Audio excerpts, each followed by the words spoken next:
Siddharth ji first. Let's say clap for Siddharth ji, जोर से तालियां हो जाएगी please. I can see this morning, आप देख रहे हैं कि माइक में कितना एनर्जी है, and that is because of Siddharth ji. I think वो सबको इंस्पायर करते हैं, सबको मोटिवेट करते हैं, और वो एक तरह से हमारी बैकबोन है। उनके सपोर्ट से और इंस्पिरेशन से हम लोग सब आगे बढ़ रहे हैं। एंड बीइंग यंगस्टर, वो हमारे अगली पीढ़ी के नेता हैं, जिसके कारण अब सार्थक आगे जाएगा उनके कंधों पे। और सिद्धार्थ जी, राहुल गुप्ता जी यहाँ बैठे हैं, तो हम सब लोग एक नई पीढ़ी तैयार कर रहे हैं। और it's like team A B C, तो वो अगली टीम के नेता हैं, और उसके माध्यम से we are going to move to the country and the entire globe. Thank you so much. An honor for me to be able to speak at the same time. This theme this year about innovations for disability inclusive development gives us so many jumping off points to talk about the relationship. As my friend said, we are at a great moment in our bilateral relationship between the US and India. This wonderful visit of Prime Minister Modi to the White House 3 weeks ago is just the latest, and I don't think will be the last, in the excellent steps of building a bilateral relationship based on shared affection, shared values, populations that understand and like each other and share the same goals in the world. A world that's free and open and prosperous. And every one of us, the Divyangjan among us, can assist in achieving that world. Too often, I think people with different abilities are sidelined. We fail to mainstream them, and that has really harmful socioeconomic effects. Those very kind words. May I also extend my personal word of welcome to distinguished guests on the dais and those off the dais here. It's been a lovely session so far, and again pleasure to hear people from the industry, people from the diplomats, and from all walks of business, all walks of life. Friends, to my mind, the world today faces two problems, which are the biggest problems. The first problem is sustainability arising from climate change, and we are all aware what climate change is doing to the world today. And I think the second problem is inclusivity. Inclusivity, of course, has many dimensions. Inclusivity में सब आ जाता है कि देश, अमीर देश, गरीब देश, देश के अंदर गरीब स्टेट, अमीर स्टेट, अमीर लोग, गरीब लोग। और लेकिन जो इस सेशन में इम्पॉर्टेंट है वो है कि inclusivity of people with disabilities, दिव्यांगजन। बहुत सारे और 10-15 डायमेंशन में नेम कर सकता हूँ, इसके ऊपर मैं लिखता भी रहता हूँ, सस्टेनेबिलिटी और इंक्लूसिविटी के ऊपर। एक बिजनेस वर्ल्ड में रेगुलर कॉलम पिछले 8-9-10 महीने से चल रहा है मेरा उसमें। तो जो पीपल विद डिसेबिलिटीज हैं, पहले मैं आपके साथ ये शेयर करना चाहता हूँ कि कितने लोग, मैं उस पर आऊँगा सार्थक की जर्नी पे, लेकिन 2 मिनट पहले उससे लूँगा, कितने Sarthak for 15 years. Right. So, yeah, absolutely. I'm so happy to be here today with Sarthak Educational Trust, celebrating 15 years of working with and supporting the Divyangjan community. This is something that we share as a value and an aspiration between our two countries, between India and the United States, to support the inclusion of everyone in society, and ways that in both of our countries we can activate and bring the Divyangjan community into the economy, politics, society. It's going to make our countries stronger and reflect those values that we aspire to around the entire world. Sir, आप क्या कहना चाहेंगे? सार्थक को 15 साल हो गए, साथ ही आज जो है ज्ञान सारथी नाम का जो ऐप है वो लॉन्च किया गया है, जो कि बहुत ज़्यादा यूज़फुल होने वाला है। तो क्या कहना चाहेंगे? सबसे पहले मैं सबसे पहले अपना जो सार्थक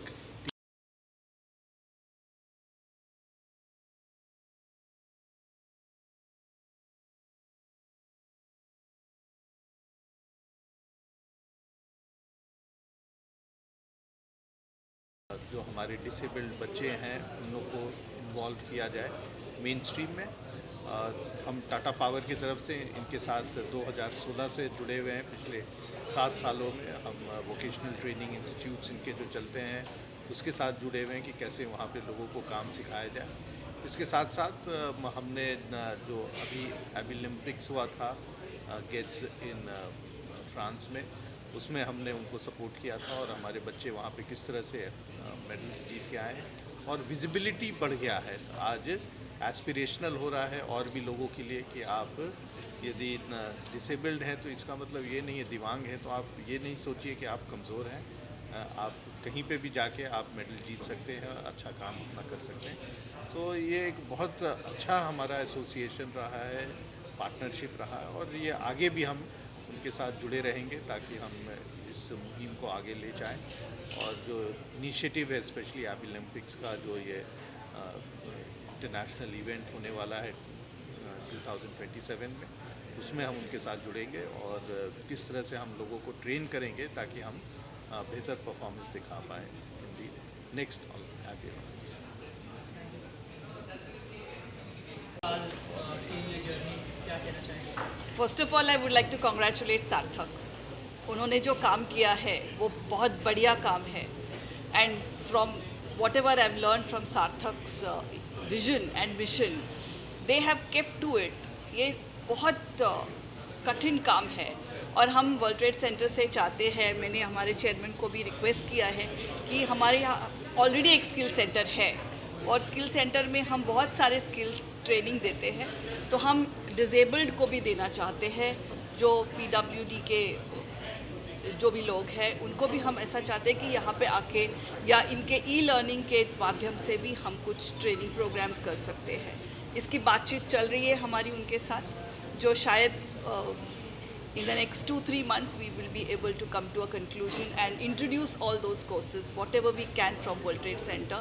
With the permission of my chairman, I would like to I'm always there. I would like to say that this is a great initiative और इस ऐसे initiatives को हमारी पूरी World Trade Center की टीम है इनके साथ, जो भी वो करना चाहते हैं यहाँ पे आके वो हम करने के लिए बहुत खुशी से करेंगे। सर क्या कहना चाहेंगे जो इनिशिएटिव लिया गया है और उसको आगे बढ़ा रहे हैं, आप लोग भी कितना सपोर्ट कर रहे हैं सर, कितना इम्पोर्टेंट है स्पेशली सपोर्ट बन के आगे बढ़ना है? सबसे पहले तो सार्थक का मैं आभारी हूँ कि हमको मौका दिया उनके साथ जुड़ने का। तो जब हमको मौका मिला है तो बहुत अच्छा मौका दिया इन्होंने, हमें उचित समझा कि हमें ये मौका दे, हम इनके लिए जो भी हो सकता है करेंगे। ये स्किल डेवलपमेंट और ट्रेनिंग सेंटर जो हमारा है उधर, जैसे PWD के अभी रूपा ने कहा वैसे उनके आदमियों को हम ट्रेन करेंगे और किस दिशा में और ट्रेन करना चाहिए और उनको और क्या ट्रेनिंग की ज़रूरत है जो आगे बढ़े और अपने आप में सक्षम हो सके आगे जाके। तो ये मेन बात है। फिज़िकली चैलेंज को ये फील ही नहीं हो रहा है कि हम फिज़िकली कुछ हमारे में डिसेबिलिटी है, तो उनको ये महसूस नहीं कराना और उनको और उत्साह दे के ऐसे दिखाना है कि वो हमसे भी ज़्यादा अच्छा काम कर सकते हैं। जैसे उन्होंने कहा कि वो रेगुलर वर्कर्स सिर्फ 18 या 19 कर सकते हैं काम और ये 22-23 पीसीस कर सकते हैं, तो बहुत बड़ी बात है। तो हम चाहते हैं कि इधर आके स्किल डेवलपमेंट सेंटर में उससे भी ज़्यादा कर सकें और आगे बढ़े। और हमारा वर्ल्ड ट्रेड सेंटर से जो भी इनको उम्मीद है हम इनको निराश नहीं करेंगे। पहले 15 साल हो गए, कॉन्ग्रेचुलेट करना चाहूँगा आपको। सर ये इनिशिएटिव के बारे में बताइए, 15 साल की जर्नी के बारे में बताइए कि सर कैसे सोचा था आपने और अब जो है इतने साल के बाद इतने सारे लोग जुड़ रहे हैं, वर्ल्ड ट्रेड सेंटर जुड़ रहे हैं। सर क्या कहना चाहेंगे, पहले इस जर्नी के बारे में बताइए सर। तो जैसे कालरा सर ने बताया इनिशियल में कि पहले मैं डेंटिस्ट था 2004 में, आंखों का विजन जाने के बाद जब खुद रियलाइजेशन हुआ कि दिव्यांग लोगों के लिए लाइवलीहुड का चैलेंज था, एक भी कंपनी उनको नौकरी देने को तैयार नहीं थी, तो ये लगा कि एक ऐसा संस्था बने जो कि उनको रोज़गार दे। तो 2008 में जब सार्थक बनाया, शुरुआत में मुश्किल था प्राइवेट कंपनियों को अवेयर करना, क्योंकि उनका था कि पॉलिसी नहीं है, वो सब चैलेंजेस थे, but top to bottom approach से हमने काफ़ी कुछ कंपनियों को तैयार किया, उनके सीईओ से बात करके आईटी, बीपीओ, रिटेल, हॉस्पिटैलिटी में। फिर वो धीरे धीरे मूवमेंट आगे बढ़ा। फिर हमने देश भर में रोज़गार मेले किए तो करीब 3000 लोगों को नौकरियां मिली, 100 कंपनियां तैयार हो गई। और फिर देखा कि जो दिव्यांग लोगों का जो एजुकेशन था वो स्किल से मैच नहीं कर रहा था, तो हमने फिर स्किल सेंटर स्टार्ट किए। तो अभी हम लोग 25 स्किल सेंटर्स 20 राज्यों में चला रहे हैं और 60,000 दिव्यांग लोगों को रोज़गार मिल गया। बट हमें लगता है कि ये छोटा सा भी शुरुआत है, क्योंकि अभी तो बहुत बड़ा काम है। 100 मिलियन हमारे देश में 10 करोड़ से ज़्यादा लोग दिव्यांग हैं, तो उनको पहुंचने के लिए फिर हमने 2016 में एक प्लेटफॉर्म बनाया छोटी संस्थाओं का, जिसको हम आइडिया बोलते हैं, ताकि उनको हम ट्रेन कर रहे हैं पिछले 3 सालों में।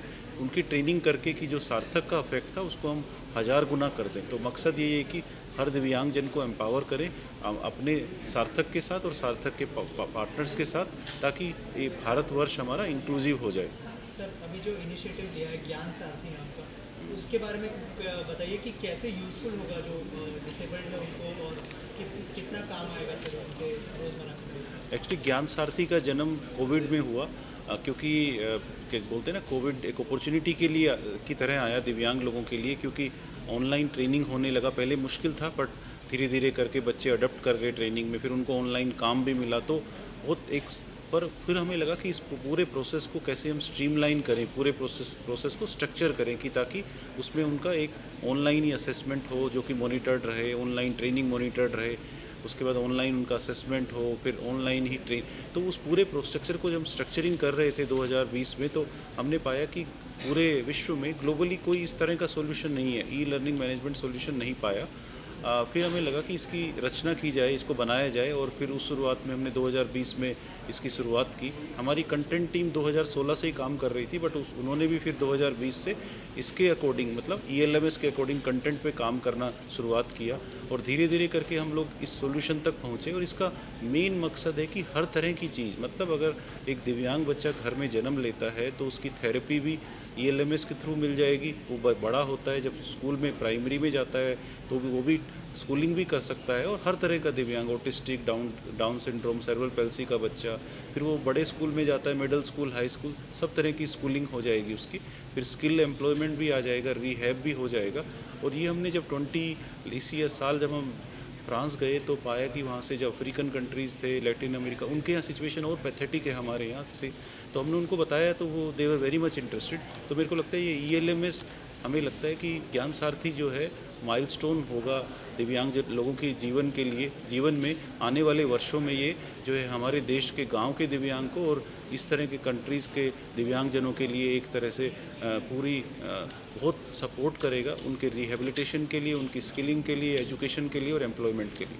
सर साथ ही हमारे देश से 13 लोग गए थे, उसमें से 7 लोग मेडल लेके आए। सर ये एक मतलब प्राउड की बात है कि इतना अच्छा कर सकते हैं, तो आगे आने वाले समय में और भी मतलब हम लोगों को भेजेंगे तो और भी मेडल्स आ सकते हैं हमारे देश में। सर क्या कहना चाहेंगे जो फेलिसिटेट किए गए हैं? हाँ, तो ये हमारे 13 दिव्यांग बच्चे थे जो फ्रांस में पार्टिसिपेट किए 10th इंटरनेशनल ओलंपिक्स में, और उसमें से जो 7 बच्चों को मेडल मिला, ये बड़ी गौरव की बात थी। और इससे प्रभावित होके आई थिंक उन्होंने और दिव्यांग लोगों को भी और हमारी भारत सरकार को भी प्रभावित किया। और अब हम लोग 2027 में जो 11th इंटरनेशनल ओलंपिक्स है उनको होस्ट करेंगे देश में। सरकार की भी तैयारी है, और जैसे टाटा पावर से डॉक्टर सिन्हा जी आए थे, और कॉरपोरेट्स भी इस मुहिम के साथ जुड़ रहे हैं।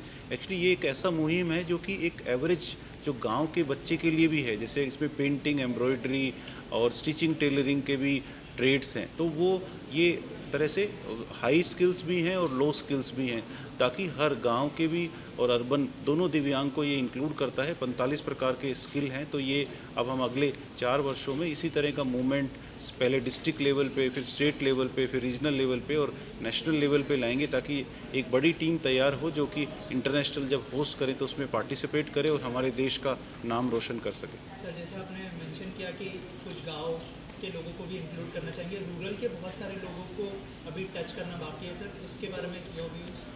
तो ओलंपिक्स में, इंटरनेशनल ओलंपिक्स में 2 बड़ी इंटरेस्टिंग चीज़ हो रही हैं। पहला कि इस बार जब मेज़ में 32 देशों ने अपनी भागीदारी रखी थी इंटरनेशनल ओलंपिक्स में, हम 27 में प्रयत्न करना चाहते हैं कि कम से कम 50 देश उसमें भागीदारी रखें। एक भारत के लिए ये बड़ा अचीवमेंट था मेज़ फ्रांस में कि उन 32 देशों में 40 देशों की अभी भागीदारी है इंटरनेशनल ओलंपिक्स फेडरेशन में, भारत उसमें प्रेजेंट नहीं था उनके गवर्निंग बॉडी में। सिर्फ 8 देशों के मेंबर्स उसके गवर्निंग बॉडी में थे। इस बार भारत का चुनाव उस गवर्निंग बॉडी में हो गया है, तो ये एक बहुत बड़ा अचीवमेंट है 2023 में भारत के लिए। दूसरा, भारत एक और टारगेट कर रहा है कि जापान जो उसका प्रेसिडेंट है इंटरनेशनल ओलंपिक्स फेडरेशन का, वो अगले 4-5 साल के लिए रहेगा, लेकिन जो आज के समय में फ्रांस उसका वाइस प्रेसिडेंट है उसको हटा करके भारत उसका वाइस प्रेसिडेंट से नेतृत्व करे। तो ये एक दूसरी मुहिम जो हम चला रहे हैं इंटरनेशनल लेवल पर।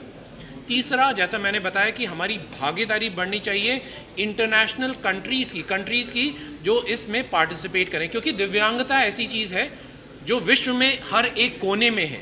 बहुत सारे लोग उसको इग्नोर करते हैं, बहुत सारे लोग उसको नहीं देखते, नज़रअंदाज करते हैं।